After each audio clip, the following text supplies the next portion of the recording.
जय माता दी, जय माँ कामाख्या, देवराधा ट्रस्ट, सत्यवाणी चैनल। बोल यज्ञ नारायण भगवान की जय। यज्ञ यानी हवन। जो मनुष्य रोजाना हवन करता है उस मनुष्य को जीवन में कष्ट की प्राप्ति नहीं होती है। कुछ लोग इसको अग्निहोत्र भी कहते हैं कि रोजाना अपने कुल देवी देवता, इष्ट देवता, पितृ देवता और स्थान के देवता के नाम से अग्निहोत्र करता है, रोजाना यज्ञ करता है, होम करता है, हवन करता है, उसे जीवन में परेशानी नहीं आ सकती। और जब तक ऐसा यज्ञ करने वाला मनुष्य जिंदा रहता है तब तक परिवार के ऊपर भी आंच नहीं आती है, और उसके मरने के बाद में परिवार के ऊपर भयंकर कष्ट की प्राप्ति होती है, क्योंकि वो लोग होम करना छोड़ देते हैं, यज्ञ करना छोड़ देते हैं, हवन करना छोड़ देते हैं, अग्निहोत्र करना छोड़ देते हैं। अग्नि अपने आप में ईश्वर का रूप है, हवा भी ईश्वर का रूप है और जल भी ईश्वर का रूप है। तो जब अग्नि प्रज्वलित करते हैं तो प्रत्यक्ष देवता है, दिखते हैं आपको।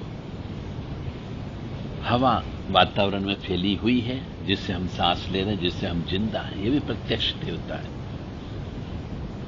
और जल अग्निहोत्र पूरा होने के बाद में जल का हम अंजलि से 3 बार जल देते हैं, ताकि जो ईश्वरी तत्व आए हैं उन ईश्वरी तत्व को जल भी प्राप्त हो जाए। अग्निहोत्र करने के लिए कोई ब्राह्मण की आवश्यकता नहीं है। यज्ञ हवन करने के लिए किसी ब्राह्मण की जरूरत नहीं है, और नहीं पहले घी से 5 आहुति देने की आवश्यकता है।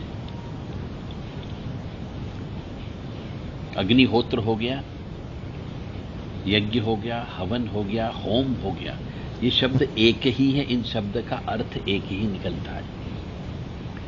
और ये जरूरी नहीं है कि 5 आहुति घी की ही दी जाए और ओम भू स्वाहा, ओम भुव स्वाहा, ओम स्व स्वाहा।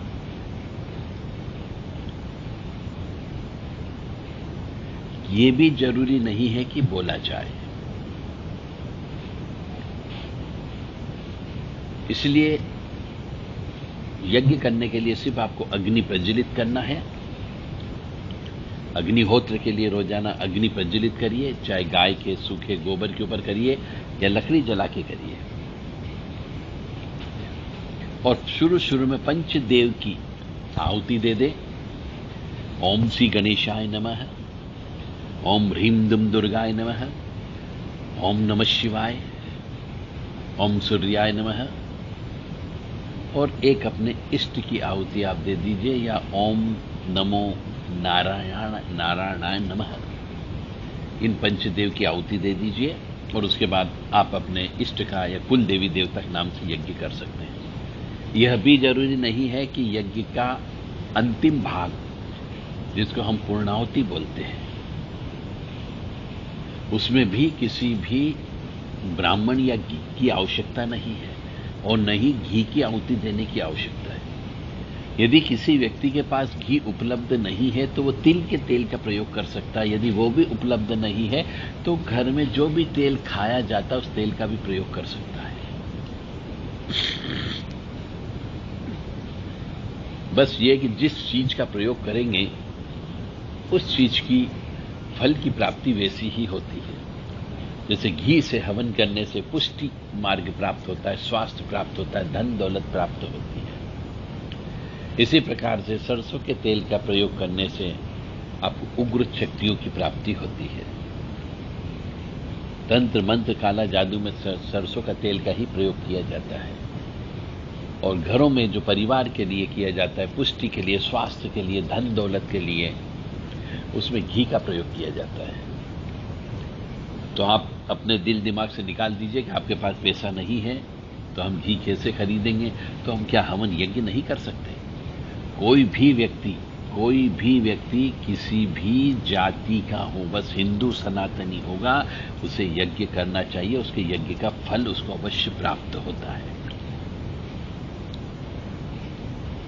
यज्ञ कैसे करें, इस संबंध में हमारे द्वारा किताबें लिखी गई हैं। आप चाहें तो किताब मंगा सकते हैं, और नहीं भी मंगा सकते तो हमने YouTube पे बहुत सारे पहले ऐसे वीडियो डाले हुए हैं, जिससे आप यज्ञ कैसे करें आप सीख सकते हैं।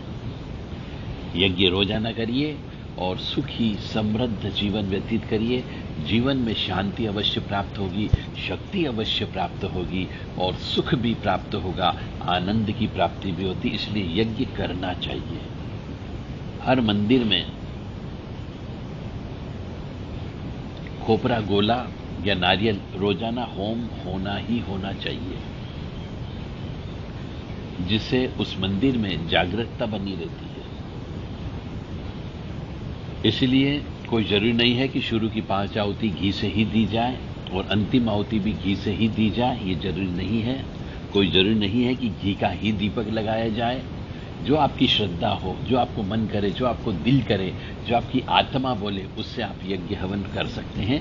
वैसा हवन किया जा सकता है। हवन हमेशा ईश्वर को प्रिय होता है। किसी का भी नाम लेकर के आप करें। फिर भी हम बार बार सभी को बताते हैं कि यज्ञ करते समय ओम श्रीमन महागणाधिपते नमः, ओम उमा महेश्वराभ्यो नमः, ओम शची पुरंदराभ्यो नमः, ओम वाणी हिरण्यगर्भाभ्यो नमः, ओम लक्ष्मी नारायणाभ्यो नमः, ओम कुलदेवताभ्यो नमः, ओम इष्ट देवताभ्यो नमः, ओम ग्राम देवताभ्यो नमः, ओम स्थान देवताभ्यो नमः, ओम स्थापित देवताभ्यो नमः, ओम सर्वेभ्यो देवेभ्यो नमः, ओम सर्वेभ्यो तीर्थेभ्यो नमः, ओम सर्वेभ्यो ब्राह्मणेभ्यो नमः, ओम सर्वेभ्यो ऋषिभ्यो नमः, ओम सर्वेभ्यो सिद्धाय नमः, ओम नवग्रह देवताभ्यो नमः, ओम वास्तु देवताभ्यो नमः, ओम गुरुभ्यो नमः, ओम मातपितृजन कमलेभ्यो नमः, ओम पितरेभ्यो नमः, ओम चतुष्षष्टि योगिनी देवेभ्यो नमः, ओम षोडश मातृका देवेभ्यो नमः, ओम सप्तघत मातृका देवेभ्यो नमः, ओम सप्त सागरेभ्यो नमः, ओम सप्त ऋषिभ्यो नमः, ओम सप्त ऋषि नदियोभ्यो नमः, ओम छम क्षेत्रपालाय नमः, ओम बम भैरवाय नमः, क्रीम कालिकाय नमः, ओम क्लीम कृष्णाय नमः। इस प्रकार से ये 30 नाम अवश्य ले लेना चाहिए तो ज्यादा अच्छा है। आप लिख लीजिए, बहुत सादा सिंपल है। और इन्हीं के नाम से यदि आप रोजाना आहुति भी देना चालू कर दोगे तो भी आपको फल की प्राप्ति अवश्य होगी, क्योंकि इन 30 नामों में आपके पितृ देवता, आपके कुल देवता, आपके इष्ट देवता, आपके स्थान के देवता, आपके स्थापित देवता और आपकी रक्षा करने वाले सभी देवताओं के नाम भी आ गए हैं। इसलिए आप इनको 30 नामों को धीरे धीरे याद कर लीजिए और रोजाना अग्निहोत्र अवश्य करिए, होम अवश्य करिए। हमेशा जब अग्निमुख हवन कुंड में हो तो ही हवन करना है। धुआं जलता रहे तो हवन नहीं करना है। जय माता दी, जय मां कामाख्या। मां भगवती जगत जननी आदिशक्ति भवानी आपको सुखी रखे, स्वस्थ रखे, प्रसन्न रखे।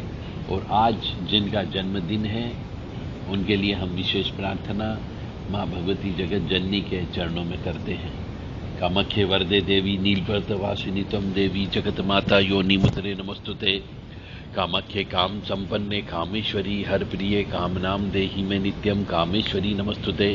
कामदे काम रूपस्ते सुभगे सुरसेविते करोमि दर्शन देव्यम सर कामार सिद्धयेत। ओम महेशानी महामाये चामुंडे मुंडमालिनी आयु आरोग्य ऐश्वर्य देहि में देवी परमेश्वरी। ओम जयंती मंगला काली भद्रकाली कपालिनी दुर्गा क्षमा शिवा धात्री स्वाहा सदा नमस्तुते। ओम सर्वमंगल मांगल्ये शिवे सर्वा साधिके शरण्ये त्र्यंबके गौरी नारायणी नमस्तुते। दुर्गति नाशिनी दुर्गा जय जय, काल विनाशिनी काली जय जय, उमा रमा ब्रह्माणी जय जय, सीता राधा रुक्मणी जय जय। महालक्ष्मी नमस्तुभ्यं नमस्तुभ्यं, सुरेश्वरी हरिप्रिय नमस्तुभ्यं नमस्तुभ्यं, दयानिधि काली काली महाकाली काली के पापनाशिनी खड़ग हस्ते मुंड हस्ते काली काली नमस्तुते। काली काली महाकाली काली के परमेश्वरी सर्वानंद करी देवी नारायणी नमस्तुते। नीरहार हार धन सार सुधाकरं भा कल्याणं दाकनक जंबकदाम्बुजां उत्तंगबिन्दुकुजुगम्ब मनोहरांगी वाणी नमामि मनसा वसा विभूत्ये। ओम ऐं सरस्वत्यै नमः। ओम ह्रीं दुर्गाय नमः। या जल जल प्रज्वल अग्निरूपाय ओम हौं ह्रीं श्रीं ज्वाला देवी नमो नमः। देवी प्रपन्नताति हरे प्रसीद प्रसीद मातर्ग जोखिलस्य प्रसीद विश्वेश्वरी पाहि विश्वं तमीश्वरी देवी चराचरस्य सरस्वती नमो नित्यं भद्रकाल्ये नमो नमः। वेद वेदांग वेदांग विद्यास्नानेभ्य एव च सरस्वती महाभागे विद्ये कमललोचने विद्यारूपे विशालाक्षी विद्यां देहि नमस्तुते। ओम ऐं ह्रीं श्रीं क्लीं वाग्वादिनी सरस्वती मम जिह्वाग्रे वद वद क्लीं श्रीं ह्रीं ग्रीं ओम।